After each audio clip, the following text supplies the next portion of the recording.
into action, doing what you're supposed to do. So, all right, you might be hearing certain things. My children are back and they are trying to help themselves out in the kitchen. So, I'm sure that is allowed. I'm not in the studio, I'm at home doing this. All right. So let's get down to it. How to build healthy relationships. First, I would love to ask, what exactly is relationship? So if you think you know what relationship is all about, we are not trying to use head knowledge here, right? We are not trying to form, I think I know. You know, most of the time we even think we know what relationship is, but at the end of the day, we don't exactly know. We've come to know what relationship is by proxy.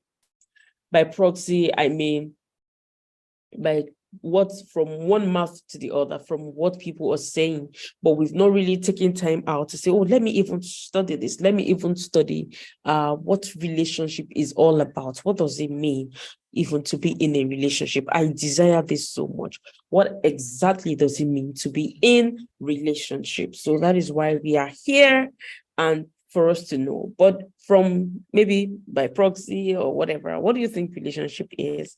I would want you to answer me in the chat box. I will be reading right away so that we can quickly move ahead. I don't want to spend more than an hour today, yet there is a lot to talk about. So while I'm waiting for your responses in the chat box, I would quickly love to also add that how do you make a meaningful relationship? How? So we'll be looking at how to make a meaningful relationship, that is making your relationship make sense, right? Making sense of your relationship, both. You're making sense of it, you're trying to fathom it, and then you are making your relationship to make sense. All right. So I said something about that. It is someone that is well that can donate blood. I'm not sure if you've heard or you know, or probably even experienced people when they say that they want to go to a certain place to donate blood. They want to do certain things to donate. Do you understand? In different forms, in different ways, in different areas, especially at the hospital. So one of the questions will be, do you think that the blood of an unhealthy person will be taken? Do you think the blood of an unhealthy person will be used? Please, I would need that light stuck. Do you think it will be? Thank you. All right. So making a meaningful relationship. So I said it is someone that is healthy that can build and command or really have a solid relationship. It is someone that is healthy that can build and command a relationship. So when you are not healthy enough, when you don't know, I mean, healthy enough in your relationship now, when you do not know, when you do not understand certain things, you will definitely or likely not to be in an healthy relationship and not be able to build healthy relationship. And first, you don't know what relationship is, so how will you build healthy relationship? I'm not sure if you've started answering me. What do you think relationship is? Don't worry, there's no right answer or your wrong answer. Or maybe people are already answering on YouTube. I don't know. I said, when you are hurting, you cannot build one. Why do you think you can't build healthy relationship? I love what Foluke said. She said, relationship is a way where two or people connect, all right? It's a way two people connect and relate with each other. As simple as that, all right? For every relationship, you will definitely define it. A way where two people basically, they relate and then they connect to each other. Then at some point, you know, for example, let's talk about friends. One person got to know one person, and then the other person got to know one person. Do you understand? Before you have the ripple effect of it. But first, so it's basically two people connecting and then relating to each other. So what do they relate and how do they relate? When should they relate? Do you understand? The what, when, how should be, or where should they even relate? Right now, it's a global village, so people definitely relate anywhere and everywhere they are, right? People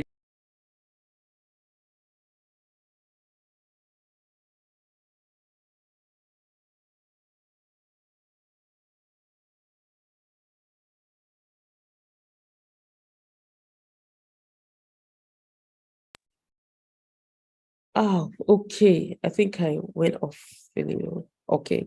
So I said hindrances to having healthy relationships. That is what I would love to focus on. So while you're able to know the hindrances, it will bring you to a place where you understand how to build healthy relationships. I said one, when you're hurting, you cannot build one.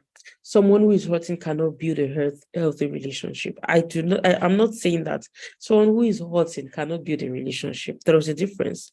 We all are in a relationship. We are all building one. Look at what the Bible said about the wise and the foolish woman. It said the wise woman builds, all right, a house on the rock, and then the foolish woman, right, will use her own hand to pull it down. That means even after building, she still pulls it down. She still pulls it down. And then there's another part in Proverbs that still mentions the fact that a wise man will build his house on the rock. No, a wise woman builds her home, right? And then the foolish one pulls it down. There's another one that says a man will build his house, right? A wise man will build his house on the rock, and then a foolish man will build it on the sand. So they are both building. Do you understand? He didn't just say that we'll just put it on the sand. He said build, they build. That means every one of us, we are all building a relationship, but our state of either foolishness or being wise will dictate, yes, if we are being foolish or we are being wise in our own eyes, or if we are able to build a healthy relationship. So I said, when you're hurting, you cannot build one.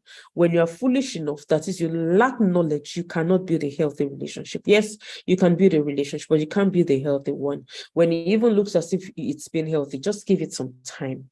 It will go off. You can't build a healthy relationship when you are foolish, when you lack knowledge, the basics of relationship, you can't build that. And I said, when you build your relationship on past experience or even hearsay, you build a relationship by proxy, you build a relationship by experience, somehow, some people, sometimes when you tell them to mention, oh, okay, you've dated how many people, how many ladies are the fair count? So what went wrong?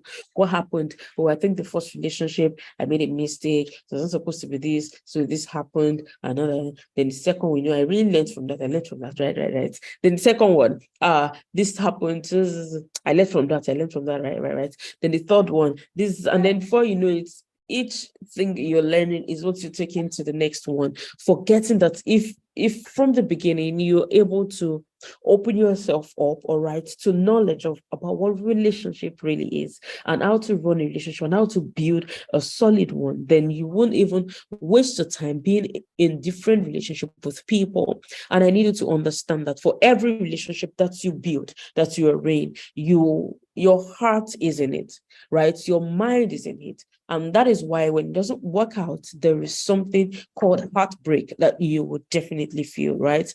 And it might really take a while or take a very long time to be able to get healed of this heartbreak. So what am I trying to explain to you is that you don't have to learn how to build healthy relationships, all right, by past experiences, okay?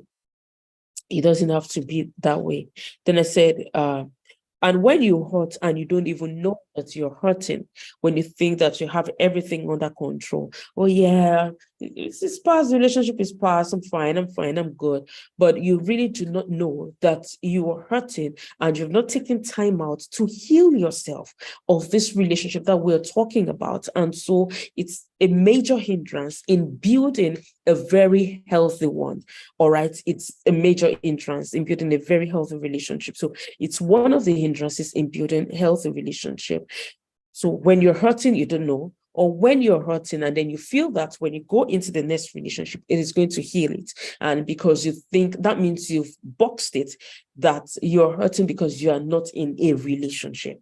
But the reason why you're hurting is because your heart has been broken, and your heart was broken because you don't know how to build healthy relationships. I did not say you don't know how to build relationships. I mean healthy one, because if you have a healthy relationship, you will not be in this mess in the first place, because it will be healthy. There is no reason why you will not enjoy your life. You will not enjoy your relationship if you are not in a healthy relationship. All right.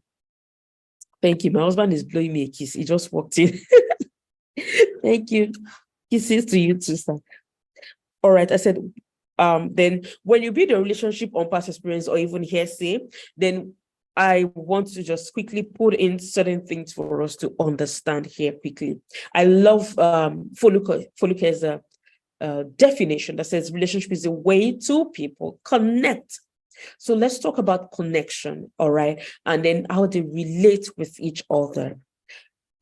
Sometimes people relate, but they do not connect. Connection is one major big deal. All right, so I said major, I said big deal, because I really want to lay emphasis on it to have a healthy relationship. How do you connect? People misunderstand connection with physical intimacy. Physical intimacy in the sense that, oh, let's kiss, let's hold hands, let's go out, go on a date, watch a movie together, and all of that. You just believe that when you have sex, then there is a connection. But by the time you realize that your relationship, it keep growing and all of that, you spend a year, 2 years, and it looks as if you're just repeating the same thing. Everything is a repetition. It's like sometimes you don't understand him, sometimes I don't understand him. It's because you're both on a different threshold and you both misunderstand what connection is in relationship. When you don't connect, you can't have a very healthy one. I said earlier that you're likely to be coming in maybe from your past experiences, from your hurts that you're not even healed from, and then you want to build a healthy relationship. And I emphasize that it is only a healthy person that can build a healthy relationship. It's just like God asked in the book of Malachi that I want godly children. It's only godly parents, a godly environment, a godly home that can build godly children. So same way, it's only people that are healthy. So how will you be healthy? How do you get health? How do you get good health when it comes to relationship? How do you get healing when it comes to relationship?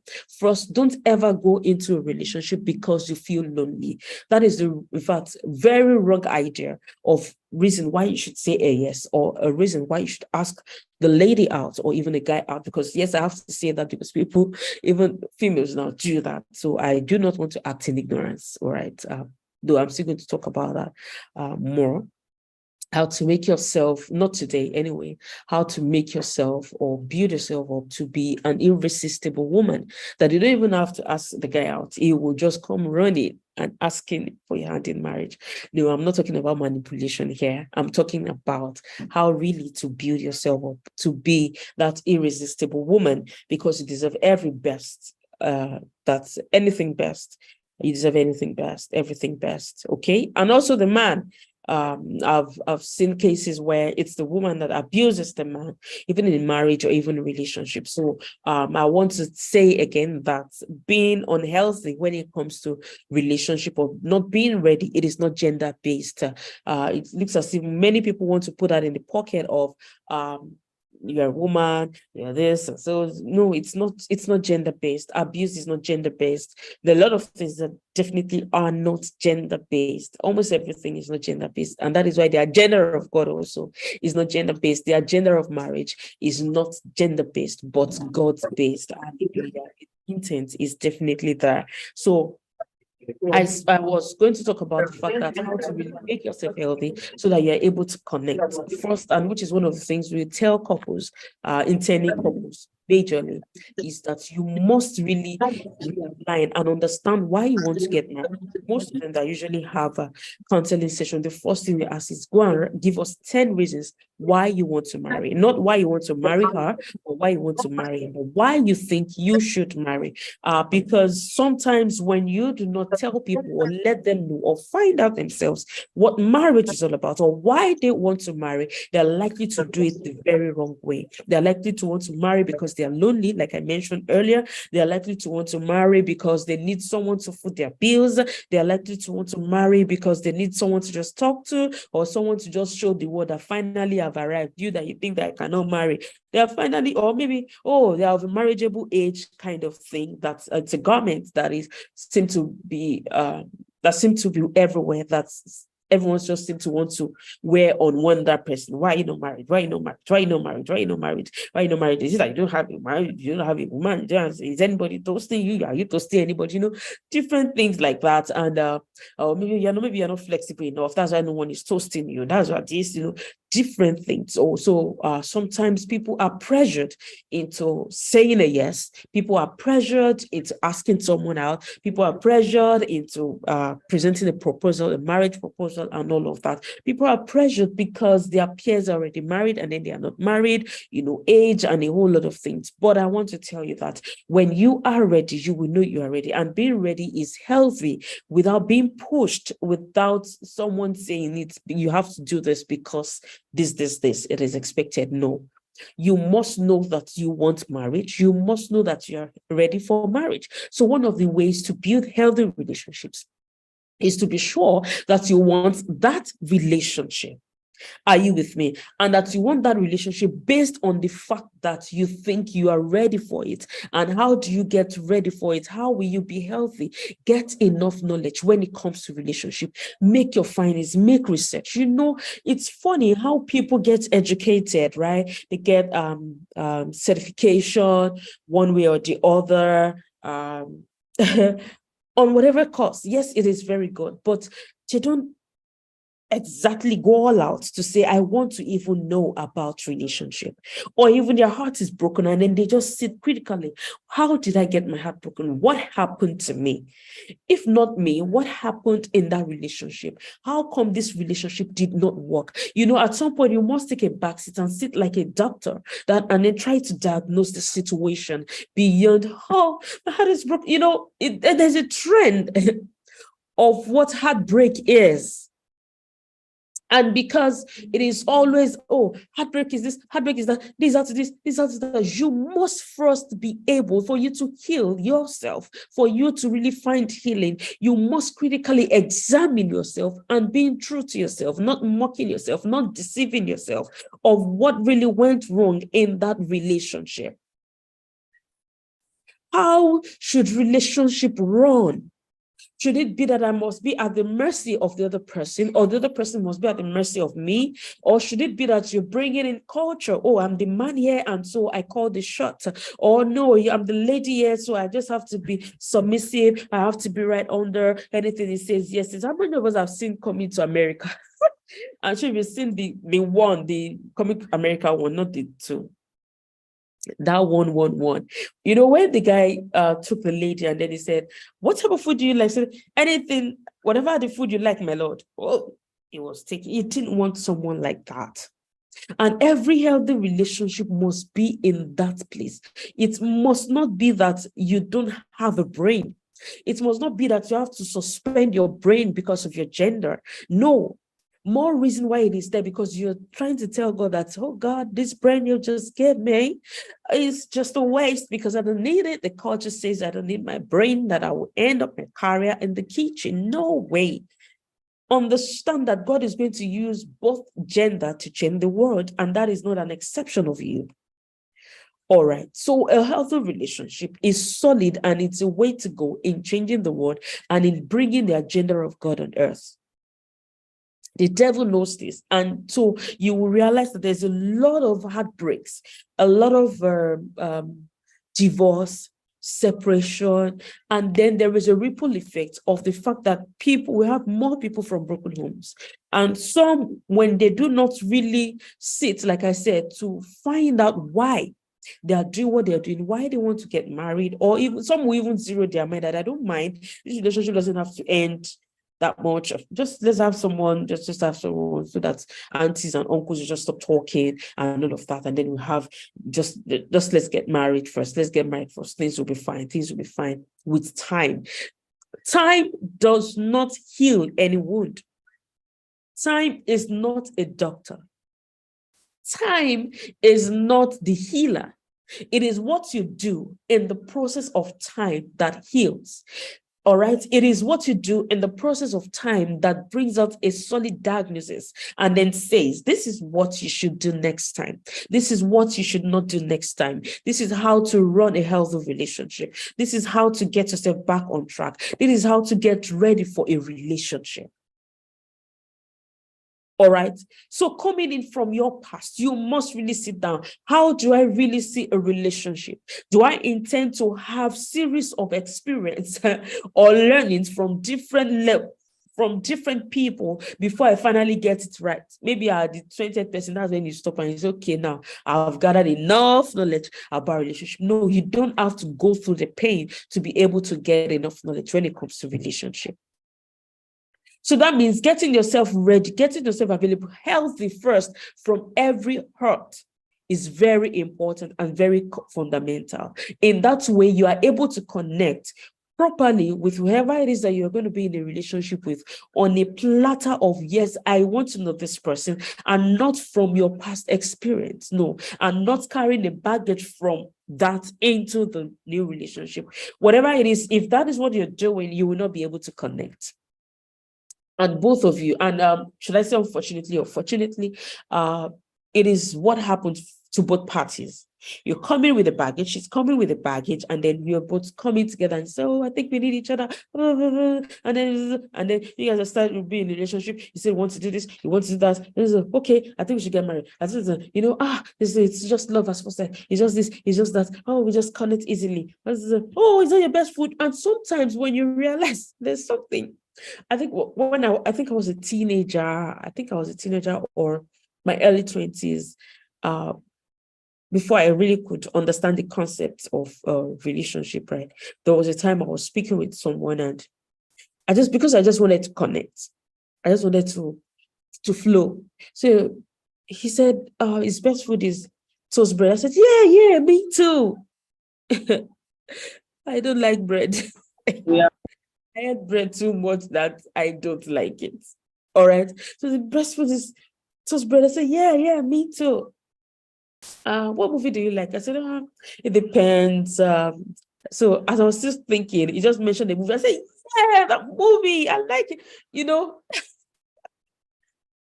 I started, should I say for me now, or I was just not doing what I was just not myself. I was trying to connect. You must know that for you to connect, you must be yourself, your authentic self. And how do you find yourself? How do you connect to yourself?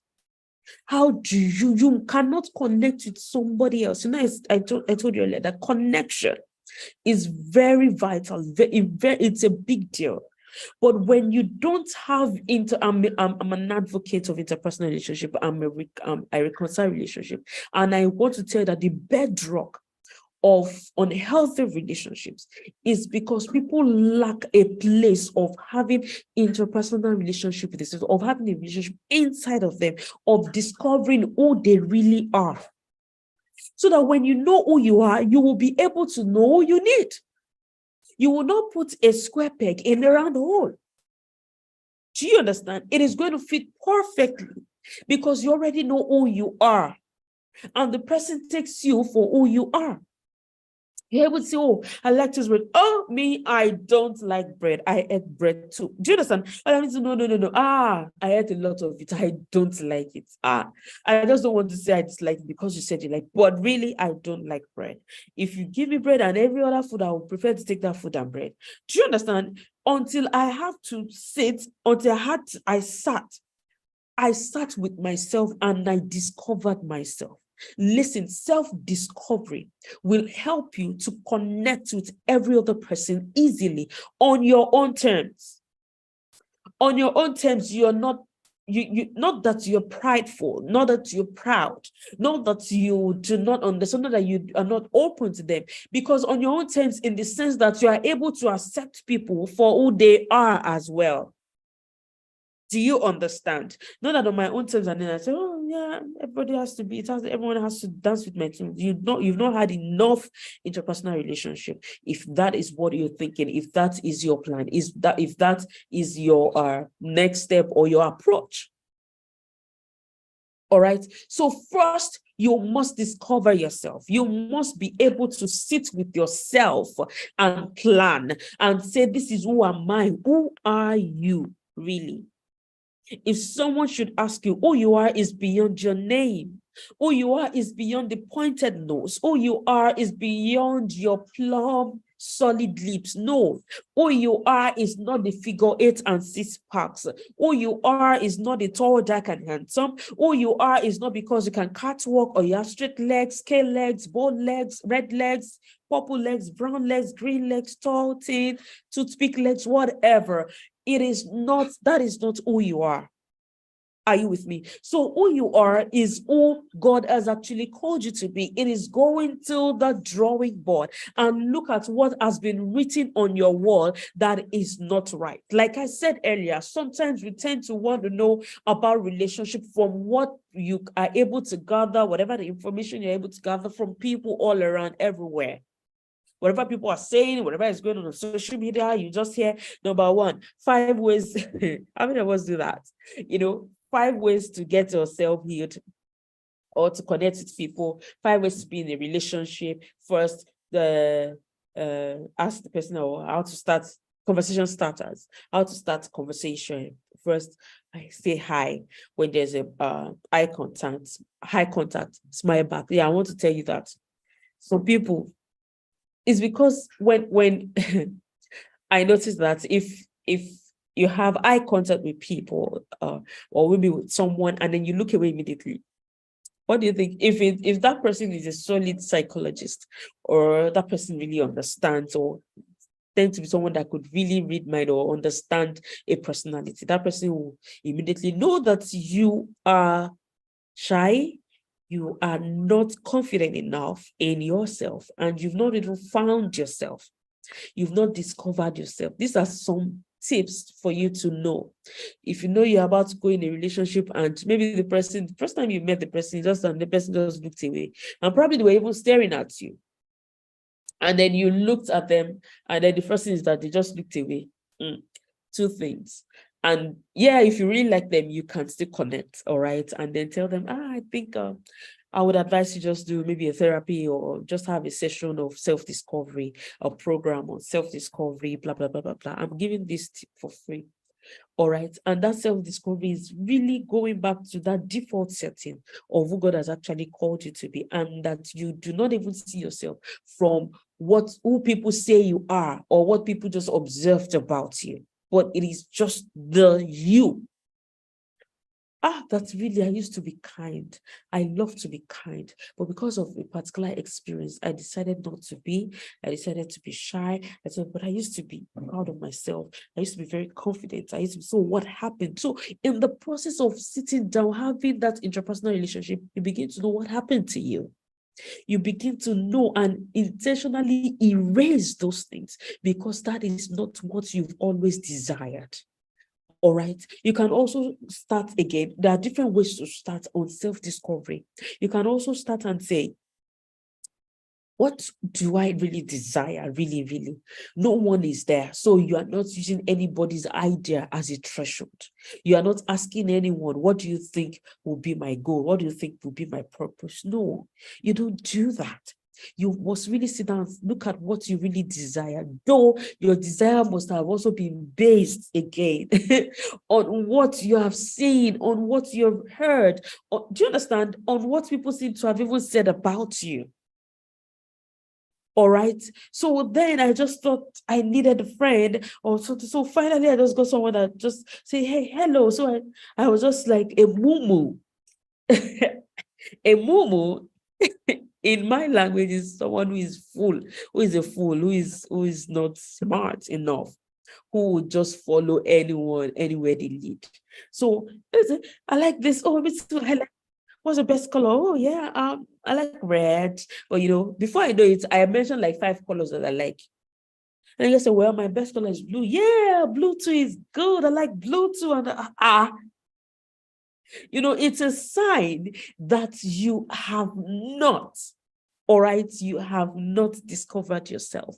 So you can't be in a healthy relationship if you don't discover yourself. If you're not confident, and until you discover yourself, you can't be confident in yourself. If you're not confident in yourself, you can't even know where you're going. If you don't know where you're going, you cannot bring somebody else along. You cannot sell a dream of what you don't understand. Are you with me? You cannot sell a dream of what you don't know about you. You can't do that. Oh, my video is off. I want to believe. Okay. Oh, yeah, we're back. So you can't do that. You can't. you can't. So you will be deceiving yourself if you just want to start on, oh, PF gave us number one step to build a healthy relationship. This. First, go and discover yourself. Go and know who you really are. Go and know what you really desire. And by that, you'll be able to know who you really want, who you think will be able to fit in. And by the time you meet this person, ensure that they to go on a journey of self-discovery.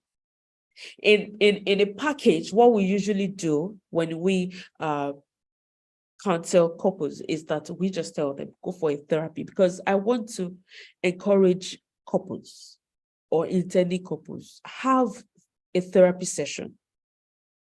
Because there are a lot of things you have gone through in life that you must unburden, all right? You must remove that yoke first to be able to now say, now that I want to be equally yoked with this other person, how do we go about it? How do we start? How do we continue? What is our goal? What is our aim? Until you're able to do that, see, listen, you might not be able to have a healthy relationship. You might not be able to have a healthy marriage. For example, my husband and I, because it's the truth, and I always love to share to as many people who really care to know, right? Number one, I'm from a separated home, and he too was from a separated home. But I want to believe you have heard that people from separated homes don't make good marriages. But if I had allowed those thoughts in me, do you know that automatically I would replicate that? Automatically I will go into a marriage because I want to fight.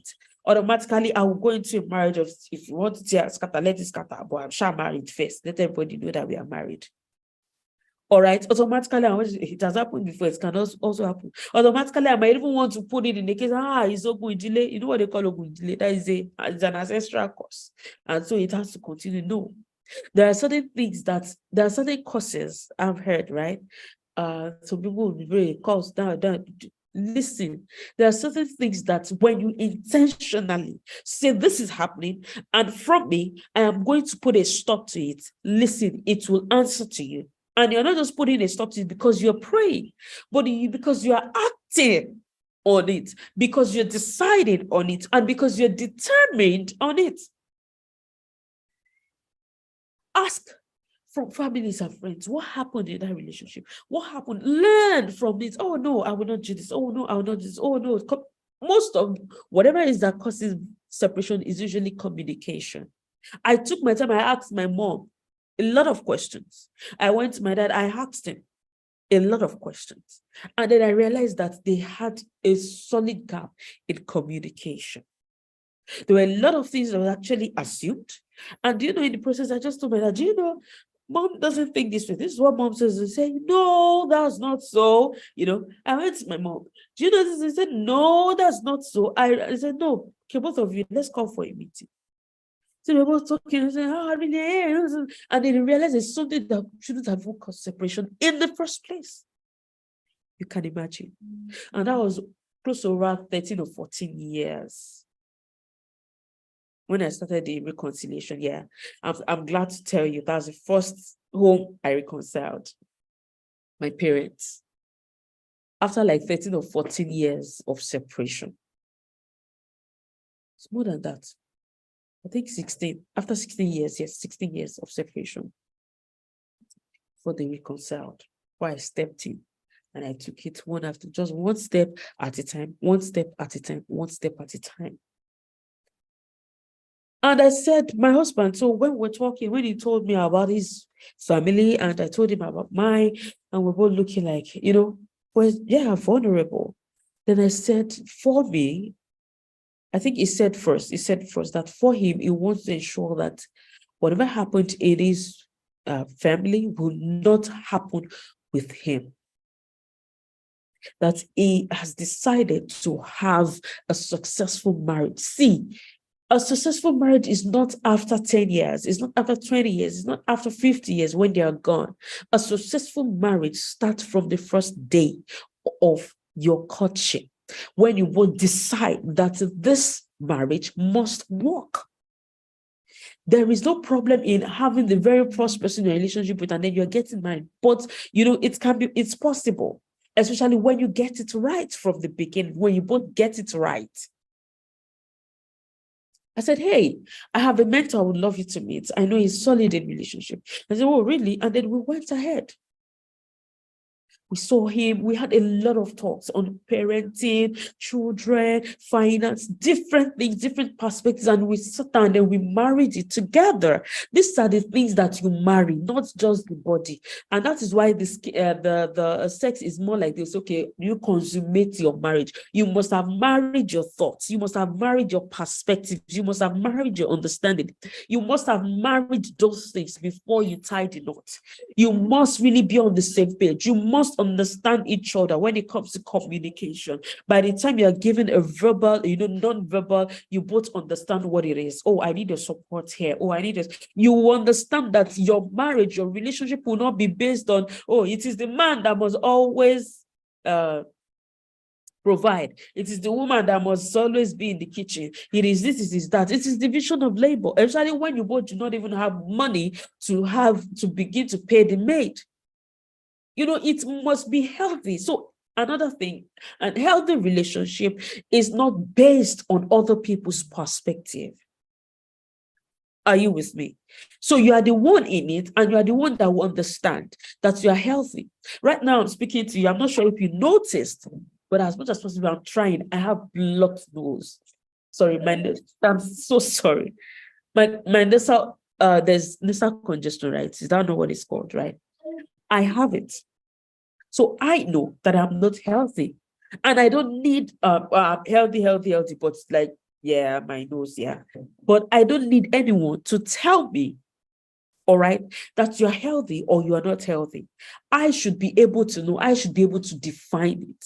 So sometimes you look for answers in the wrong places. The answer to know if you're in a healthy relationship or not is with you. You know if you are dealing with something, you know if something is not right, you know if you are forming, you know if you are pretending, you know if you are just trying to patch things up, then that kind of relationship is not healthy. You don't need a pastor to tell you it is healthy. You don't need a pastor to start prophesying health into your relationship when you should do certain things, when you should put precept upon precept, line upon line in your relationship, taking it one step after the other. Understand that, hey, this relationship is toxic for me, and then I have to walk away. Or maybe you are married. Oh, this relationship is toxic. What can we do? Because I know that even if the foundation is destroyed, the righteous can do something. It said that God is there. The founder of marriage is there. You can say, where did we get it all wrong? Can we start it all over? There is no time you cannot start all over. There is no time you can't. I want to emphasize it, even in a relationship. Probably you got it wrong somewhere. I'm telling you, own it to yourself and say, babe, oh, I missed it. Can we start all over? I'm sorry I did this. I'm sorry I did that. I'm sorry I didn't understand. I'm sorry. So can we start all over? Because you just must be on the same page. For you to know that you're both equal right before God, that is not even about gender, is because Adam and Eve, they were both sent out in the garden. Both of them out of the garden. Both of them, they were sent out. Not like, oh, Adam, oh, yeah, wait here, your punishment is you, woman. No, they were punished for disobedience. That means there must be an agreement. So how agreement is also another thing that shows a relationship is healthy. Agreement on both of your terms. Not someone saying, oh, let's agree this. You don't agree this way. Do you understand? Okay, let's just go with it. Anything you say, I'll follow. No, you're not a mumu. You're not foolish. You have a brain.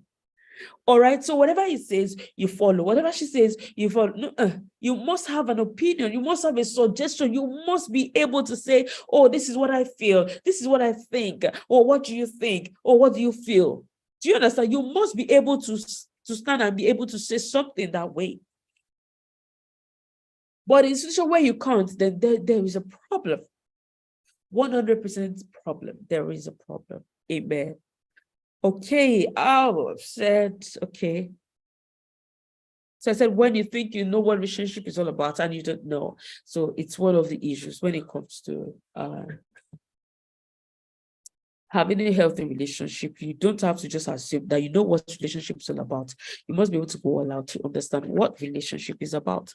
Then when you adopt someone else, yes, I've been in this, he said, wow, yes, I've been in this relationship business for a while now. Yeah, I've been in a relationship for over 20 years now. Yeah. So it's not today. So when you adopt someone else's relationship templates, verbatim, forgetting that you are different people in a relationship, you are not exactly that person. Yes, sometimes they might be your mentor, they might be your pastor, and all of that, but you can't adopt their templates. Do you understand? You can't adopt someone else's relationship template verbatim because you are forgetting something. And what you're forgetting is the uniqueness of you and your intended spouse, or the uniqueness of you and your spouse in your marriage or in your relationship. I know I'm speaking to singles, right? But I just it's, you can start anywhere, anytime, right? So I said, when you do that, when you adopt someone else's relationship template verbatim, you might be really getting it wrong. Okay, you might really be getting it wrong. I said the word and time of, because we are in the world of time and copy and paste, anything, that is what people are looking out for. That's why, you know, I don't know how people have been saying my teaching is quite different. I cannot be doing number one, number two, number three, because I must always bring you back to that place of you discovering yourself first, and that there's a uniqueness to you. So when I said that you should sit and then write about you, and don't feel awkward that you are not writing what somebody else has written, or maybe your intended spouse, or writing whatever it is that they have. So you are not just writing it and then you say, oh, you love rice. Okay, I love rice too. Your mentor loves beans. Oh, I think I'll be liking beans the way my mentor loves it. No. Mentorship is mentoring into each other's lives, not men replicating.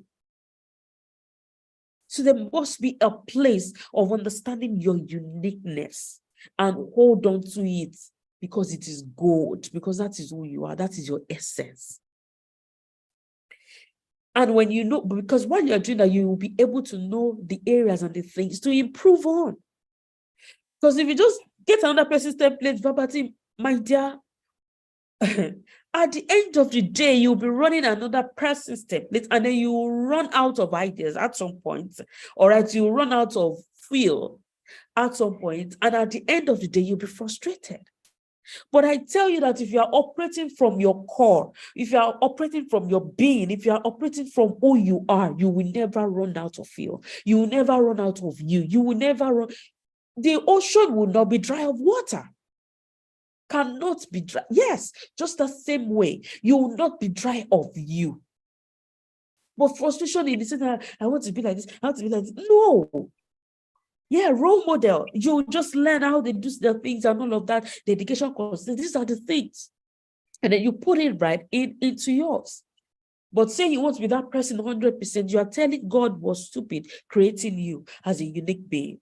Why do you think you have different DNA? And so that same way, if you want to have a healthy relationship, you can't afford to say that your spouse must be like you, that your spouse must be thinking like you, and then you do not understand or accept the uniqueness of your spouse or your intended spouse or someone you're in a relationship with.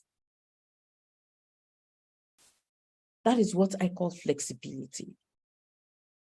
You should not expect that person has to be 100% you. 100% you. Then I said, when you don't have a guide, you're just doing things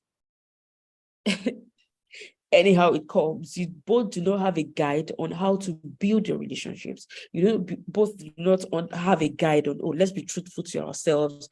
Anytime we have issues, we just talk about the issue, not ourselves, not insulting ourselves. Because when you are open all right, to this person's personality, you will always be open to the suggestions. And then whatever is it that could have actually come up as an issue would rather be dealt with as, oh, let's talk about this thing. It will not even be a conflict anymore. Oh, is that what you think? Oh, this is what I think. You come to each other's side. I remember, I think I was in a meeting with someone. Oh, a baby is using my second phone. I'm trying to use, okay, let me use this as an example. I need to think. Okay, let me use this.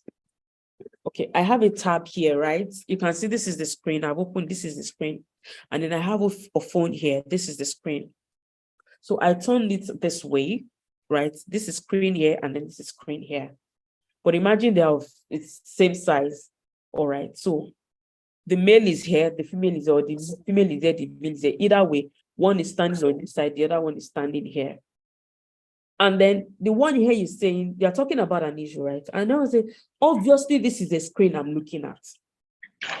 And the one here is saying, no, yes, obviously, this is the screen I'm looking at. I said, no, you can't be looking at the screen. We are talking about a phone. It's supposed to have just a screen.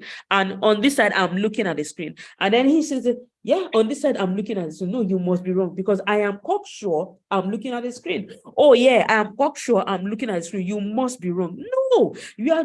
And then before you both of them say, you're looking at the screen, you're looking at the screen, and then there will be this argument, there will be this, are you sure you are? Can you see where your eyes more paining? I know what I'm talking about. And then I know what I'm talking about. But do you understand? And obviously, they are both looking at the screen. It's very simple. Oh, yeah, really? You're looking at the screen on your side. Come and see what I'm talking about here. And then he or she comes and says, oh, wow, really? It's true. This is a screen. Well, what's this showing? And then you both talk about whatever it is that you see. And come to my side. Come and see. You see that I'm also seeing a screen. Really? Oh, let me see. And then you go, oh, wow. Oh, wow. This is the part. What am I trying to say? Your screens there are your perspectives. So rather than insulting each other, all right, you must be this, you must be that. People are so fast, and when you when you have a healthy relationship, you will respect each other, and then you respect to listen and hear each other's perspective. I need you to understand that in a healthy relationship, there must be an understanding that you have different perspectives. Are you with me? So at that point, when they are both able to look at different side of the screen, okay, this is okay, all right, I can see you have a screen too, I too have a screen. So what do you think we should do? That means you're talking about your suggestion. He's talking about his suggestion. He's talking about how he's seeing it. She's talking about how he's seeing it. And then you will marry it together, and then you will decide. And that is where agreement comes. Can two work together except they agree? So there must be an agreement on your perspectives. So agreement just doesn't come like, I agree with you, I agree with you, when you have another perspective that you normally should share. But if the other person is not welcoming to your perspective, you will always say yes, or the other person will always say yes. And at some point, it gets to a bottleneck. And like a shaken bottle of all these are soft drink, carbonated drinks, if you just open it, you know how it's just going to come all out unguided, that same way. So I said, be guided in your relationship. You will definitely have healthy relationship, understanding that you both have different perspectives to your as your personalities. All right, you must be able to listen to each other, and that helps you to deal with issues. Because I know you've heard, deal with the issue, don't deal with the person. That is how to deal with issues. I would definitely teach you how. I don't just say this is this. I think that's one of the uniqueness of this teaching here today. Then there is another one. Then when you are too proud to submit your relationships as well, maybe you're in a relationship, you're too proud to submit your relationship to your pastor, most of the time, because you've been doing what you're not supposed to be doing. And so when you have decided to say, oh, let's move further, I think we should be getting married, that's when you now say, oh, pastor, I want to tell you it's better marrying and getting married. And then your pastor is wondering, so have you guys been dating now? It's been a year and 2 months, or it's been 2 years now. And pastor is wondering, and I see you every day. You can't not even mention. If it's someone who is well disciplined, that person should help you to postpone your wedding date. and be sure that you are both in a healthy relationship before you tie the knot. I think that's one of the things. Discipline really is one of the key things to build a healthy relationship. A healthy relationship. The person you're in a relationship with must be disciplined. You also must be disciplined. What is discipline? Discipline is not shouting and being strict on. No, it is being honoring and doing the things you're supposed to do at the very right time. You do not procrastinate, and you put things properly into considerations, and then you move ahead together. You must be disciplined. You do not have lackadaisical attitude. You're not carefree. All right. So you must really be disciplined. Is one of the ways to build a healthy relationship. Imagine if you're disciplined and the other person is not disciplined. Over time, it's going to be toxic. All right. Then I said, okay, then you are too proud to go to a relationship school, especially if you want to change the trajectory of the relationship pedigree of your family. All right. Sometimes if you are too proud to go to a relationship school, especially if you want to change the trajectory of the relationship pedigree of your family, like I mentioned, I would say that maybe I was good and I know my giftings. It's really, relationship is really one of my core and the grace that God has actually given me. So I was able to not say I want to replicate what happened, but I was just able to stand and say that my relationship, my marriage will be a healthy one, will be one that I am interested in. So before I met my husband, when I was in that relationship, one day I just sat and said, I'm not getting what I'm given in this relationship. So I called the guy, we're talking, and then I said, just the way it sounded to me, just the way I said it in me, I didn't even change it. I said, I'm not getting what I'm given in this relationship. He was wondering. Do you know what? Immediately, he just thought I was talking about money. I said, we are clearly on different threshold, right? We are not on the same level. So that point, I started having worries. So if you begin to have worry, it might just be an indication. If you have something to worry about, it might really be an indication that you might not be in a healthy relationship. However, when someone is unwell, there are ways to make them well. See if it's something that can be handled, all right, that can be healed, all right. And if this person is also open, another sign for healthy relationship is this person is open to correction, open to help. Basically, if these people are not open to help, it is a toxic relationship. It shows that this person cannot be influenced. A healthy relationship should be easily influenced to greatness, to getting better. All right. A healthy relationship should be in that kind of environment for growth.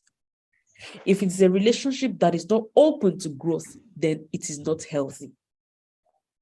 Are you with me? So these are signs. I think I've mentioned a lot, and I'm sure you are able to glean. It's already 7, and we might have to continue this because I still have a lot to talk about building healthy relationships, and then you're leaving no stone unturned. I've mentioned the fact that other people's opinion, of you or of your relationship doesn't exactly matter. But by the time you're about to tie the knot, you must begin to see, because sometimes you might not be able to see what others are saying properly because you're so in love. So say love is blind. It might really blindfold you if you don't understand what love is. So understanding what love is will help you build a healthy relationship. It will help you see, and then you're able to defend, just to defend now, or just to help the other person if the person is open to help. And some people might begin to know or notice certain things that you do not know. A healthy relationship is not a relationship where we have pretenders. All right. There must not be any pretender. You must not be the pretender, and your partner should not be a pretender as well. So when people notice pretense, or you also notice pretense, like I said, I was trying to feel do you like those? I said, yeah, I like those, but that's pretense. All right. So the person just realizes that lack of self-discovery, pretense, it's not going to work. So when it is full of pretense, it is not going to work. It looks as if things are going on well. You guys connect. That's one of the should I call it red flag, when you want to discover that you do not connect. When that person is always saying yes, yes, they don't have their own opinion, there is a problem. Pretense is in the air, then there can't be a solid connection. Connection does not mean that you have to go with it all the time. It's agreement. We connect. No, don't misunderstand what connection is. Don't misunderstand it. As a matter of fact, you connect when you have conflict, and then you are able to resolve it without anyone pretending. All right. Okay. So I would want to draw the curtain here, but before we do that, do you have any question so that I can quickly answer you? Questions, please. Yeah, Tolu said I can testify to that 100%. Honestly, if there is anything I've lived my life on, it is not pretense. I don't know how to pretend. My husband used to say something that if something is wrong with you, it's from your face, somebody will know. One will just know. You don't have to dig and say, what happened? Where happened? You will know. I can't pretend I don't know how to do it. I don't know how to do it. Maybe I can't even act safe. I don't know. But I think I can act. But I can't pretend. Act, I mean drama. Drama. But I cannot pretend. I don't know how to pretend. I don't know it. It's since I discovered myself, I am so confident in who I am, and yeah, confident in my skin. I'm solid. Do you know that one of the ways to also know when people battle with self-esteem? I have a course on that, on self-esteem. On self-esteem is when people want to change the color of their skin. Do you know? They are dark, and then you see them all of a sudden they are getting lighter every day. From my henna. How come you have a light skin now? So questions, please. Questions. I've mentioned a lot about building healthy relationships, right? I told you not to do copy and paste. I told you to be authentic to yourself, do a solid self-discovery, which is very important. It's really a prerequisite to even connect. And I told you that you can't have a healthy relationship if you do not connect. I told you that it must be self-discovery on both ends. I told you it should not be full of pretense. I told you you don't copy and paste people's templates verbatim. I told you that you should ask a lot of questions about relationships, and then that you look forward to having a successful marriage, even from the beginning of your marriage. It's something you both discuss. All right. I shared my husband and I's testimony with you. We both sat and we said, this must work. You know, sometimes we have disagreements, and I'll say, okay, let's just say, honey, see, we are in this marriage together and it will work. All right, so in this marriage, it must work and it will work, honestly. Okay, thank you, Pierre, for the in-depth and practical session. On self-confidence, how did you become so confident? Were you always that way, or was there a light bulb moment? Yes, I was not always that way. I'm not sure if you joined when I told you that, when I mentioned that I had like maybe someone walked up to me. I was just trying to know the person. So it was even opposite sex, right? And that was when I even knew that I had low self-esteem and I had to really work on it. One of the power of self-discovery is that it takes away low self-esteem. Okay, that's another solid discussion for another teaching, right? So what happened was that I was in that, we're just talking, and then it says that it said it likes toast bread. And I was like, oh, I like toast bread too. And yeah, I don't like toast bread. When we were young, when the separation was, when my parents were separated, we're all with our dad. I was born in Lagos, all right? So my dad took every one of us to Ekiti State because he built a house there. And so my mom did not follow, one of the reasons, but they were all that when I started asking questions. So like I said, I did that work there. So I was just there, and my dad would always buy bread. So I'm just telling you the reason why I don't like bread. So there's always bread in the house so that we can just have something to snack on. But yes, we still cook, and we're 5 children. Then we had like 3 aunties that dad had to bring in so that they could stay with us because our mom wasn't around, like 2 cousins, maybe his cousins that were not like my uncle, I don't know, all this extended family kind of thing. Yeah. So they were all at home. My house is just always full. There's food and then there's bread. So I ate bread to the extent that I don't like bread anymore. So when this guy said that he likes bread, just because I wanted to connect, I said, yeah, me too, I like bread. Okay, what's your best color? I said, maybe red, maybe blue. Why would I be saying maybe? That means I don't even have one, or I was just waiting for him to mention one. And when he said blue, I said, yeah, I like blue too. Yeah, blue. Is it the powder blue ones? Just trying to, this is, see, if I was there, I would just say, I'm sure that guy, if it was someone who has actually discovered himself, will be able to say, this is low self-esteem on the road, on the highway. All right. Well, this is low self-esteem on Do you understand? I had different things that definitely brought about low self-esteem. I remember one of my dad's friends. Recently, I was trying to make a post. I just left it. Not his friend, but people that you just meet and you say, already, they just know each other, but not like friends. And I just wrote jam. I had not seen my mom then. I just wrote jam, and so I was going to check the results. So he saw me with his car. He said, they wanted to give me a lift, that I should come in. So I went in. He was behind. He had a driver. There were other people in the car. So I wanted to sit where there was space. He told me, no, that I should come out. He recognized me. He said, that is the child of so. He told me to sit right beside him. And do you know that when I sat beside him, the next thing he wanted to do was, not that he wanted to do, that he did was to be playing with one of my girls, my breast, in short, from behind. Like when you're sitting and you're doing this, and it was doing that by the side. I had not gotten to where I was going. Immediately, I just said, at first, not even immediately, because at first I was like, this is someone who is like my dad's mate. How do I talk to him? How do I say that I should stop? There are other people in the car. I felt ashamed of myself. I felt like I was there. All right. I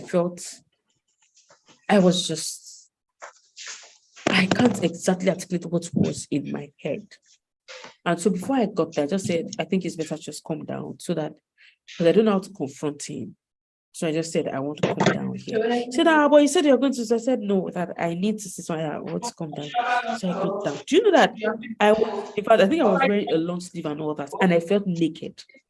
I was looking at myself, is this all my what? And, in fact, it was another level of low self-esteem. So I think I started battling with that. I think this was almost like the first time I was saying this openly. Except my husband, when we both discuss, like I said, talk. I don't know, you want to be in a relationship and then you're not talking.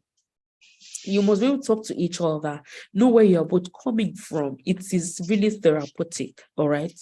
And that's why I said, if you know the other person also needs help, you guys should see therapists before you go into a relationship. Journal, whatever it is that you think you've battled, so that you're able to discover yourself and build your self-esteem, and then you are ready for the journey ahead and say that this relationship, we must work it out. And so you both have nothing you're hiding.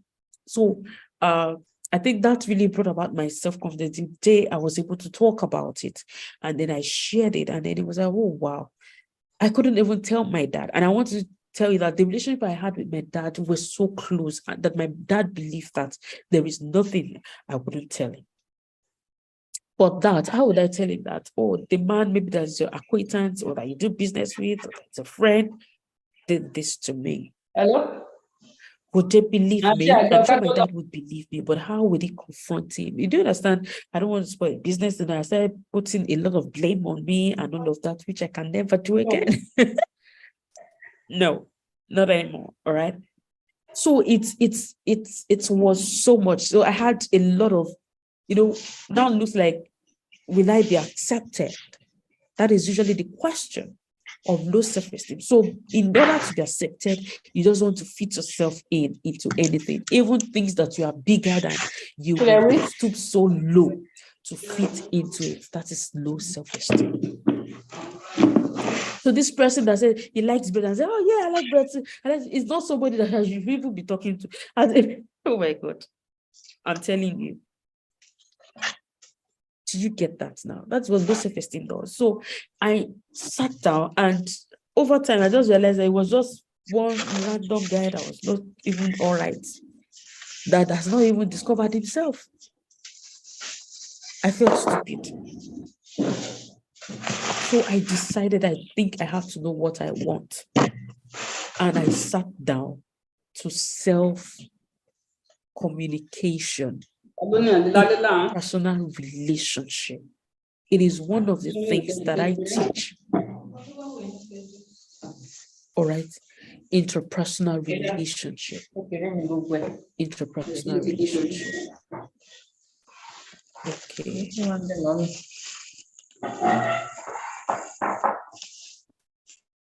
Okay. So it's one of the things that I had to do. So that's how I got, a little bit of my self-esteem back. And I listened to tapes, I listened to messages, more exactly my mentor then. It was more of that kind of building yourself, and that you don't have to follow the tide. You have to discover your the personal you. You must know your uniqueness and then thrive on it, and not to be apologetic about it. I remember one of the things he said then was, people will tell you, you dressed, you looked at yourself in the mirror, you dressed, and then you walked out, and then someone said, wow, you look good, and then you're like, oh, really? He said, that's a problem, because you saw yourself in the mirror, you saw how beautiful you were, you saw how handsome you were, you saw how you cut up, because it was intentional. He said, next time, say, yeah, I know, it's intentional. So saying those words alone built me. Do you understand? It built my self-confidence that I can't be intimidated.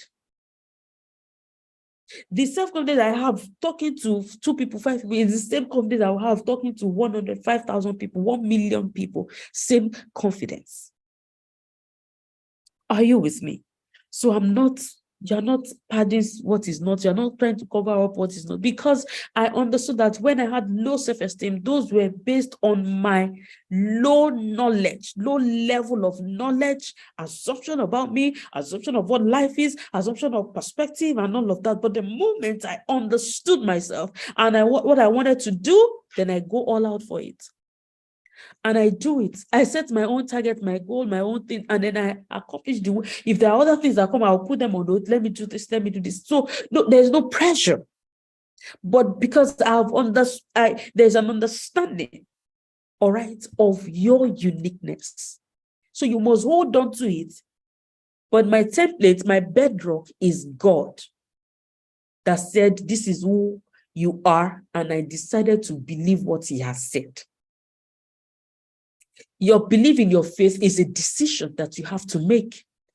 You don't ask people what they think. I remember at some point when I asked, I wanted to be like Jesus too. Okay, who do men say that I am? I was in school. He was like, what do you think about me? He was like, PF, you're disciplined, PF, you're not nice, PF, you're meticulous, PF, you're detailed, PF, do you understand? You're loving, you're kind, yes, beautiful. But something is still there. And I asked God, who am I? So your place of self-discovery, you must be able, because he created you. You can't see a TV now and call it a subwoofer or a sub, or call it a microphone or a speaker, because you can easily identify it. But the place of low self-esteem is like when you are seeing the television and then you are saying this is a speaker. Do you understand? It is practically misdoing things, abusing yourself. So sometimes before people even abuse you, you abuse yourself. That is, you use yourself abnormally. That is what I'm talking about. So for you not to abuse yourself, you must have confidence in yourself. So were you always that way, or was there a light? Yeah, I was not always that way. My light bulb was in school, was in the university. Pastor Lakunle Shoriyo. It came for 0 to hero. And it was a light bulb moment for me. It was a self-discovery, purpose, life redefining for me. All right, it was. I remember I would even like, no self-esteem will make you like, where is the lie? When I don't like bread and I said I like bread, no self-esteem will make you do the things you don't like. I hate lies, and I realized I started lying because of low self-esteem. So in case you don't know, one of the diagnoses, in case you don't know you have low self-esteem, when you begin to lie. All right, when you begin to lie. Yeah. Okay. To say that you are who you are not is a low self-esteem. Acknowledge where you are. So now define your direct or your next phase. This is where I would love to be. Then you can now chart a way towards that. Like I said, sit with yourself, ask yourself a lot of questions. Like, who am I? Why am I here? What am I meant to do? How am I meant to do it? Should I be apologetic about me? Whatever it is that I'm dealing with that is causing low self-esteem, it is not making me to have self-discovery. What exactly is this? Are there other people that have gone through it? Is there any help I would need? Do you understand? And how do I get out of it? It's as simple as that, and you'll be fine. Okay, any other question? So yes, I was not like that. You can always get better. Any other question before we try to cut in? So it is when you are healthy, bottom line, before you build a healthy relationship. You might have to listen to the message again because I listed a lot of how to build a healthy relationship. Any other question, please, before we draw the curtain? It was such a moment for me because then, okay, you're welcome. Sometimes when I pass through in front of this man's house, there's hardly any time. Do you understand? I'll be reminded. I was always shy. There was a time my dad even sent me to his house. I couldn't go. When I got to the gate, I stood there for a while. I went back to my dad and I told him he was not at home. Because I was wondering, what would this man be thinking about me? Because he knew. Oh, all right. So there's so many things I would think about if I should tell someone, what would they be thinking? Wouldn't they say that the reason why he did this and the reason why, do you understand that I was the reason, a lot of reasons to have low self-esteem, but I won't tell you that you can always get out of it. You can always get out of it. Because I can imagine if someone was raped, so it could be really, really hard, but I know people can always get out of it and still receive their self-confidence again. All right. I think no more questions. Thank you for joining us this evening. Such a pleasure to have you join us this evening. I'm sure you've been able to glean one or two things, and I am blessed to have you. We do this again next week, Monday, and I think, I will just take us a step further to the healthy relationship, bringing your partner in, how to really bring your partner in to having a solid, healthy relationship, how to be on the same level, how to be equally yoked. How? So, because I know that is what most people really need, the how of things. Thank you so much. Have a wonderful, wonderful evening. God bless you. Bye.